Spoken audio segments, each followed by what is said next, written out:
Halo sahabat semua, sahabat penghobi bonsai dan sahabat YouTube dimanapun Anda berada.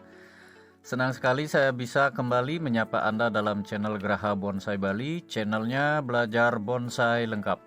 Dan hari ini akan menjadi hari yang spesial bagi kita semua, karena kita akan bertemu dengan seniman bonsai yang sudah cukup lama berkecimpung dalam seni bonsai ini. Dan juga beliau merupakan seorang YouTuber yang sudah banyak membagikan pengalamannya kepada kita semua. Dan hari ini pula kita akan bisa saksikan semua hasil karya beliau serta membagikan pengalaman beliau di sini secara lengkap. Oke, untuk mempersingkat waktu, kita langsung bertemu dengan beliau. Beliau adalah Aditya Putra Londer. Mungkin sahabat sehobi sudah tidak asing lagi dengan nama beliau. Mari kita langsung temui beliau. Oke, semuanya beruntung sekali saya dan Anda semua juga bertemu dengan seorang seniman bonsai, dan juga beliau merupakan seorang YouTuber yang sudah memiliki banyak sekali subscriber dia. Mungkin sudah puluhan ribu, dan pengalaman beliau tentunya sudah sangat banyak sekali di bidang bonsai. Jadi kita akan tanya banyak, kita akan dapat tips yang luar biasa dari Bli Putra. Kita akan tanya beberapa tips perawatan bonsai beliau, dan juga selain itu pengendalian hama, tips media tanam, dan juga beberapa bonsai mame juga beliau koleksi di sini. Dan untuk pertama kita tanyakan alamatnya langsung kepada Bli Putra. Halo sahabat bonsai, jadi sebelumnya saya ucapkan terima kasih dulu buat Bli Astawa ya, selaku admin dari channel ini Graha Bonsai Bali ya, Bia. Ya, betul. Ya. Jadi buat teman-teman yang belum tahu saya sendiri Aditya Putra Londir ya. Sosmed saya juga dari IG, FB juga tetap Aditya Putra Londir. Jadi buat salam dulu, salam kenal buat teman-teman. Stand mini saya ini berada di Jalan Raya Idetul Jelantik, sebelah barat kantor Camat Abang ya, Abang Karangasem Bali. Jadi buat teman-teman yang berada di sekitaran Karangasem atau wilayah saya ini bisalah berkunjung ke stand mini saya ini. Ya. Nah, itu dia untuk alamat jelasnya beliau sudah sampaikan, dan mungkin nanti ada nomor WA Bli Putra. Ya. Nanti bisa saya cantumkan nomor WA beliau untuk mempermudah teman-teman sekalian untuk berkunjung ke sini, komunikasi sebelumnya. Nomor WA beliau saya akan cantumkan pada deskripsi. Sahabat semua, nanti akan lebih gampang berkunjung dan bertemu dengan orang spesial Bli Putra Londer. Untuk yang pertama, kita akan mulai tanyakan beberapa bahan bonsainya Bli Putra. Untuk media tanamnya mungkin yang pertama. Ya, oke, terima kasih ya. Jadi kalau di stand mini saya ini sih nggak terlalu banyak ya yang bahan-bahan bonsainya, tapi untuk kata-kata koleksi kayaknya kurang tepat karena saya jual beli ya. Jadi Bli Putra memang sedikit merendah orangnya, tapi koleksinya sudah lumayan di sini. Makanya saya datang ke sini dan berani bilang beliau adalah orang yang spesial. Itu dia. Jadi dan Bli Putra silakan lanjutkan dengan pembahasan media tanamnya. Jadi terima kasih ya.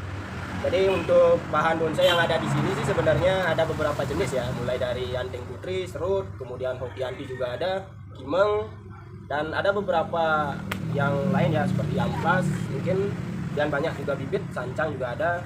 Nah, untuk medianya sih sebenarnya untuk media bonsai pada umumnya sih biasa ya, pasir Malang, media subur, itu aja sih sebenarnya. Media subur berupa tanah subur.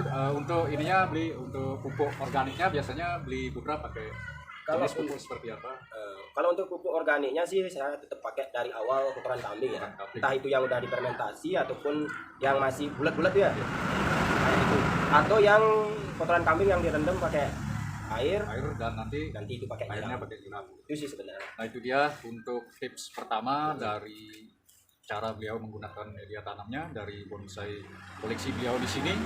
Itu yang pertama, tips dari beliau sangat bermanfaat tentunya. Dan selanjutnya kita akan bahas banyak lagi tentang perawatan bonsai. Tentunya Bli Putra akan selalu siap memberikan tips kepada sahabat. Dari penjelasan Bli Putra barusan, untuk media tanam secara umum sudah dijelaskan, mudah-mudahan bisa dipahami. Dari segi jenis media tanam ada beberapa yang membedakan. Kita akan tanyakan langsung kepada Bli Putra, dan sekalian lihat koleksi bonsai yang saya bilang tadi memerlukan media tanam yang lebih khusus tentunya. Mari kita lanjut tanya-tanya kepada Bli Putra. Oke, kita sudah berada di dekat sebuah bahan bonsai yang mana tadi saya bilang memerlukan media tanam yang lebih khusus dari jenis bahan bonsai lain di sini. Untuk lebih jelasnya kita tanyakan langsung kepada ahlinya Bli Putra untuk menjelaskan media tanam apa mungkin Bli Putra yang menjadi perbedaan di antara bahan bonsai yang lainnya, Bli. Jadi untuk anting putri ya, kalau saya pengalaman pribadi memang perlu media yang khusus ya, yang berbeda dari pohon lain ya. Nah contohnya ini ya, ini saya pakai pasir kali, pasir malang, dan sekam lapuk ya, sekam yang memang benar-benar udah lapuk di bagian tengah. Dan untuk penataannya ini nggak langsung dicampur jadi satu, nggak gitu medianya. Jadi yang pertama untuk di bagian bawah pot saya gunain sekam lapuk ya, sekam lapuk, kemudian baru pasir malang dicampur dengan pasir kali, kemudian di bagian atas baru dicampur full pasir malang ya. Nah itu susunan untuk medianya, jadi saya nggak campur jadi satu, kurang lebih seperti itu. Dan untuk potnya bisa di zoom ya, di close up. Di bagian bawah ini ada tempat memang khusus untuk air ya. Ini beberapa, mungkin 2 cm lah di bagian bawah untuk media air di sini. Jadi air bisa mengendap di bawah pot seperti ini. Jadi untuk hasilnya untuk sementara sih ya lumayan narik, dan bunganya juga cukup banyak, udah cukup rimbun ya teman-teman. Kurang lebih seperti itu ya. Nih, ini satu contoh teman-teman. Kemudian ada juga anting putri yang satunya lagi memang full pasir ya, full pasir malang, dan kita akan lihat hasilnya seperti apa. Kita bandingkan dengan pertumbuhan yang ini ya. Oke. Nah ini ya, ini contoh yang kedua sahabat bonsai. Kalian bisa lihat ya, saya menggunakan pot double. Ini konsepnya hampir sama dengan yang tadi. Di bagian bawah saya kasih pot seperti ini biar ini airnya lebih banyak ya, otomatis akar terendam air. Karena memang untuk anting putri habitatnya di alam ya, memang lebih suka media yang becek ya dia. Berarti untuk air di sini fungsinya lebih menyuburkan begitu, Bli Putra? Untuk ya bisa dilihat lah untuk contoh, dan juga keadaan pohonnya cukup sehat ya. Jadi rekomen lah dari saya untuk menggunakan media seperti ini. Ini full pasir kali pasir malang ya teman-teman. Nah ini ya, yang kemudian di bawahnya sama konsepnya air. Untuk pupuknya mungkin banyak yang rekomen bisa gunain Dekastar ya, ataupun Bioplus juga bisa. Itu untuk pupuk tambahan. Nah itu dia sahabat semua, sudah panjang lebar dijelaskan mengenai cara penanaman dan juga media tanam dari anting putri ya. Anting putri sedikit berbeda seperti yang beliau bilang barusan, dan bisa dilihat untuk perkembangan atau pertumbuhannya sangat bagus ya. Saya Ya lumayan nilai lah, sangat bagus sekali Bli Putra, lumayan untuk hasil. dan semoga kedepannya menjadi bahan bonsai yang seperti Bli Putra inginkan tentunya. Ya, Putra. langsung kare. Yang penting jangan sampai dijual dulu. Karena masih proses ini. Masih proses. Masih panjang ya. Berarti belum dijual Bli Putra? Kalau ini sih belum. Untuk anting putri yang tadi sama yang ini belum. Karena memang pengennya proses sampai ya mungkin 80% lah. Baru nanti kita akan rilis ya, atau lepas. Oke, nah itu dia sahabat semua. Kita akan review bahan bonsai yang lainnya sebentar lagi. Kita akan lanjutkan. Oke, selanjutnya ada yang istimewa dan mungkin teman-teman juga belum tahu bagaimana buah dari anting putri Bli Putra ya. Buahnya sangat unik. Saya dari tadi melihat ini seperti buah paneli Ya. Bli Putra ya. Ya. Berarti untuk penumbuhan buahnya termasuk cepat ini Bli Putra. Untuk cabangnya baru kurang dari sebesar rokok mungkin Bli Putra, tapi sudah memunculkan buah. Ya ini memang karena pohonnya memang udah tua gitu. Makanya cepat dia tumbuh buah ya. Kita bandingkan daripada yang tadi ya, yang di depan itu belum pernah berbuah sama sekali. Ini memang berbeda ya. Memang batangnya mungkin atau pohonnya kita didongkel memang udah tua, makanya lebih cepat dia keluar. Itu berarti buah jenisnya memang ada yang berbeda, bukan satu jenis atau satu varian begitu ya. Kalau jenis anting putri sih banyak, ada yang mikro, ada yang daunnya agak panjang, ada yang kecil panjang, ada yang seperti ini ya. Ini sih ada yang agak bulat ya. Ini yang biasa nih, yang biasa di, ini yang daunnya agak lancip ya. Sama juga kayak yang di depan, itu hampir sama. Dan untuk perbedaan kesuburan dari media yang saya terapkan dari dua media ya, dari dua cara yang saya terapkan di sini. Yang di depan tadi itu lebih subur, mungkin karena isi sekam ya, sekam lapuk lah tadi ya, humus ya. Nah, mungkin itu penyebabnya. Tapi dari keduanya sih memang udah lumayan subur. Lumayan subur. Lumayan subur. Seperti Anda lihat, bukan sembarangan beliau menjelaskan apa yang sebenarnya di sini beliau terapkan. Hanya sharing ya, memang hanya sharing. Benar-benar cukup memuaskan gitu ya bisa dibilang. Nah itu dia bagi sahabat semua mungkin belum pernah melihat, khususnya para pemula melihat buah dari anting putri seperti gambar yang saya ambil tadi. Demikianlah keunikannya dari anting putri bisa menumbuhkan buah seperti buah paneli begitu ya. Kita akan review dan tanya banyak tips lagi dari bahan bonsai yang lainnya koleksi Bli Putra. Siap. Mari kita ikuti untuk video selanjutnya.